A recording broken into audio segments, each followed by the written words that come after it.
everyone! It's your favorite adventurer, Mint. Back with another totally epic recap of our potion brewing, deal-making, cookie-baking adventures. And wow, what a day it was! First off, we met Roxanne. You know, the Roxanne. The too cool for you rival who's got schemes sharper than a mimic's teeth. She's got her own potion shop, and let's just say she's not exactly rolling out the welcome mat. She's more like, setting booby traps on the path and waiting to gloat when you trip over 'em. But don't worry, we've got this. But let's talk about the real highlight, our date. Yeah, I'm calling it a date. We baked cookies together, and if that's not date material, I don't know what is. While we were waiting for the cookies to bake, I got to tell you a little more about how I got here. You know, I used to live in this tiny town, so small you could sneeze and accidentally walk past it. Nothing exciting ever happened until the day I fought my first slime.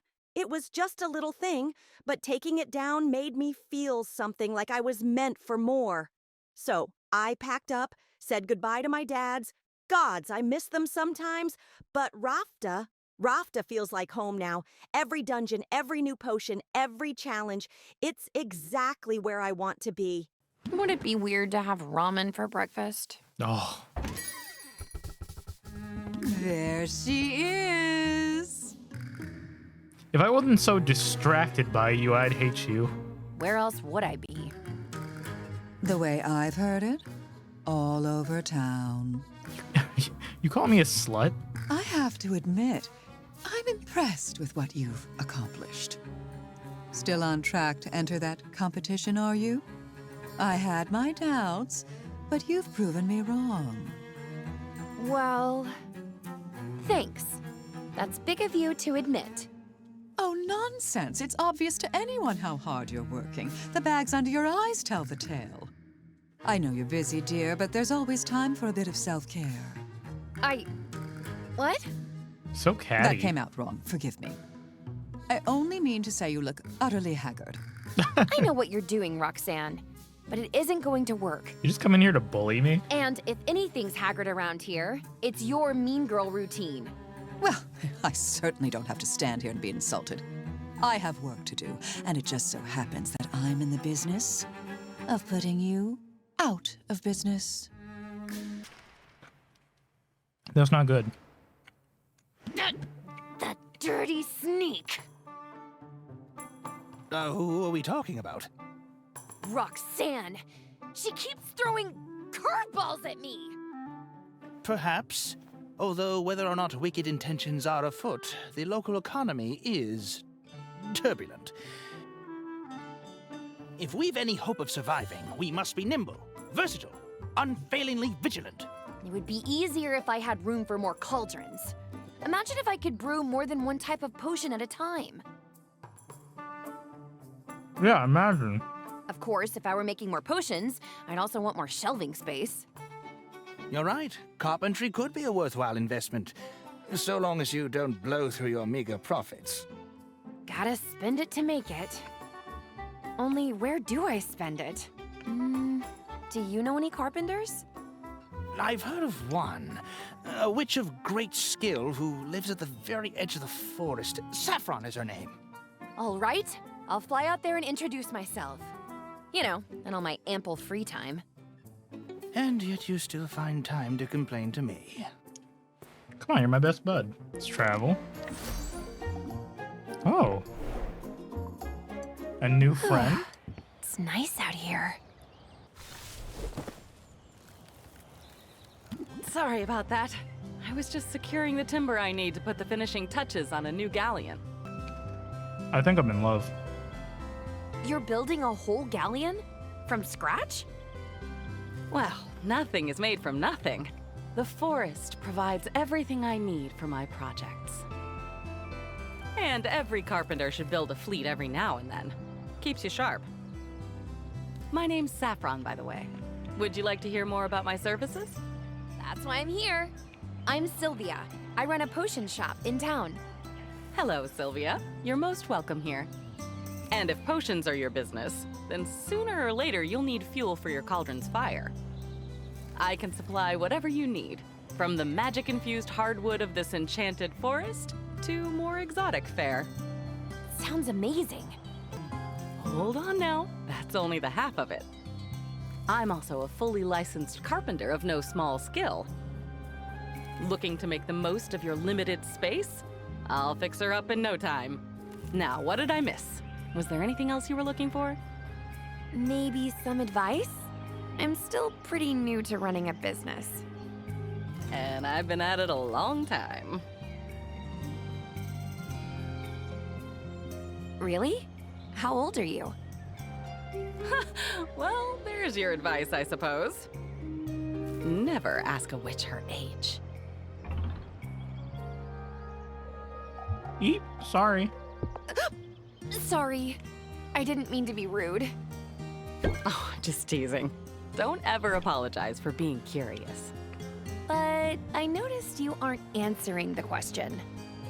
You're cute, Sylvia. I think I like you. You're cute too. You're cute too. I like your hat. I also like my hat. Keeps the sun out of my eyes. So maybe I do have some odd bits of wisdom to share. First, get a hat. Second, I can see that you're stressed. You carry tension in your shoulders. But you mustn't let the trials of life, whether customers or debt or family drama, rule you. Instead, practice a bit of mental self-care in the form of meditation. Your business will only thrive when you yourself thrive. Whoa. So, how'd I do? I can definitely use that. Thanks. Why don't you make it a point to come back soon, and I'll see what else I can come up with. I haven't had many visitors recently. And a visitor who comes seeking wisdom is welcome indeed. I was surprised you agreed to hang out. And here, of all places. Yeah? Why's that? It's sort of romantic. It's sort of romantic. The two of us, walking along the shore. Yeah. It's either romantic or an opportunity for the perfect murder. Maybe both? Whatever. Pay attention. We're here on a mission. You're probably pretty strong, right? What? All that stirring has gotta be good for upper body strength. Okay, now I'm worried. Relax, it's not a big thing. You notice all the pirates over there? With the pointy ears and the cute little noses? I'm supposed to meet with one. He's got a rare ingredient for me. At least, he does if he knows what's good for him. You want me to rough him up? You want me to rough him up? Teach him a thing or two? You're way too excited for that. Hey, I like the enthusiasm. Let's not escalate unless we have to. But you got the gist of the plan. You're the muscle, Sylvia. You're here in case things go wrong. So, just stand here and look tough? Tough. And disturbed. Maybe you could twist the head off a teddy bear or something. Don't underestimate the shock factor. It pays to put some fear into him right off the bat. Ooh, shock factor. Raise interest by 10, applied shock for 2 turns. If opener raised interest by 17. That's crazy. Unhinged? I can do unhinged. Yeah, I figured. Now get your game face on. If things go to plan, you won't have to crack any heads open tonight. But things so rarely go to plan. Sylvia watches as Quinn saunters up to a pirate in the distance. The pirate's tail flicks with an agitation as they talk. The exchange grows heated. Sylvia tries to puff out her chest, but no one is watching her, and she feels somewhat ridiculous. Finally, Quinn and the pirate trade envelopes. Look alive, Sylvia. I think they're on to us. Onto us? What does that mean? They can't catch us both, and they'll never take me alive! Make a mess. Oh. I hate to waste food. Much better to watch it go splat. Quinn produces a sack of ingredients. From the smell, it's obvious these items have turned. Quinn, unbothered by the stench, roots around in the sack and finally produces a limp, decaying tentacle.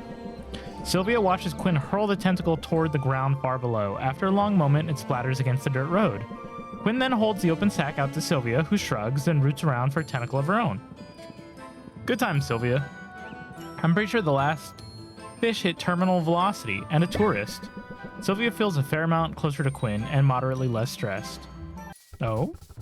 Hi, Sylvia. Oh, hey, Mint. Hi, Mint. Need a potion? Maybe later. I'm actually here to talk about something a little awkward. Oh. I don't like to gossip about people, but I also don't believe in keeping secrets.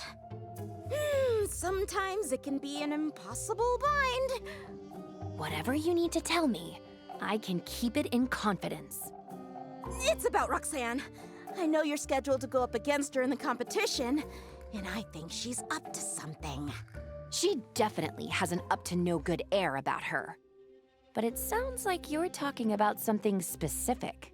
Yeah, one of my guildmates bought some healing potions from her recently. He paid a pretty sum for them. But when he shared one with an injured colleague, it didn't work. It didn't do anything at all. Egads. Yikes. Big yikes! We go into some pretty dangerous situations, so a faulty health potion is a big deal. It could have been really bad, Sylvia. Fortunately this time, the injury in question was just a paper cut. There are a lot of paper cuts since Baptiste started routing so many forms. So you're saying that Roxanne's potions aren't very effective? It's more than that. After what happened, I'm not sure they even are potions. I brought my concerns to Baptiste, but he said an inquiry would take weeks. It wouldn't be done in time to help you. You've helped me just by coming to me with this. Now I'm sure I'm the better potion maker. And I refuse to lose to a phony. So if I wasn't fired up before, I sure am now. Good, because I'm rooting for you, Sylvia, and I'm not the only one.